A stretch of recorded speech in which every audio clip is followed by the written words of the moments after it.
राजू एक छोटे से गांव में रहने वाला लड़का था।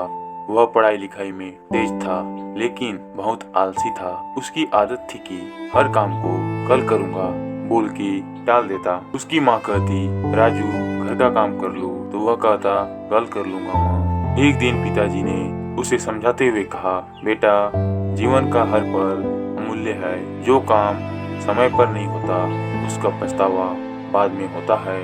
लेकिन राजू ने इसे अनसुना कर दिया।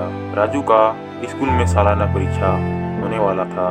राजू को पता था कि उसे अच्छी तरह से तैयारी करनी चाहिए, लेकिन उसने सोचा, अभी तो मेरे पास बहुत समय है, कल पढ़ लूंगा। परीक्षा से एक दिन पहले किताबें खोल के देखा। पढ़ाई इतनी ज्यादा थी कि वह घबरा गया। पूरी रात उसने जाग कर कुछ पढ़ने की कोशिश की, लेकिन कुछ याद नहीं हो पाया। अगले दिन परीक्षा में वह बहुत सारे सवालों का जवाब नहीं दे पाया और वह परीक्षा में फेल हो गया। एक दिन राजू के पिताजी ने उसे खेत में मदद करने को कहा।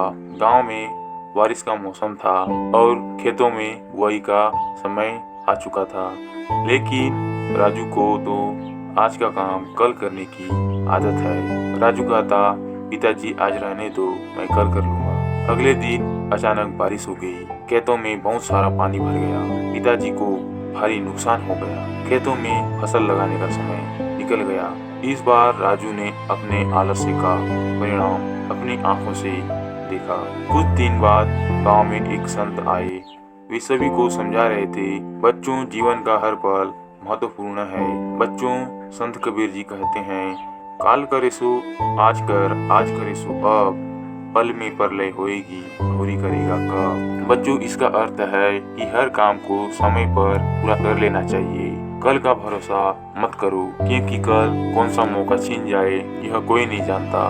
राजू संत की बातों को ध्यान से सुन रहा था और राजू मन ही मन सोच रहा था, मेरी आलस्य की वजह से बार बार नुकसान हो जाता है। कुछ दिन के बाद राजू ने ठान लिया कि वह कोई भी काम को टालेगा नहीं। उसने समय पर पढ़ाई करना शुरू कर दिया। घर के कामों में भी अपने पिताजी के साथ, खेतों में भी समय पर काम करने लगा।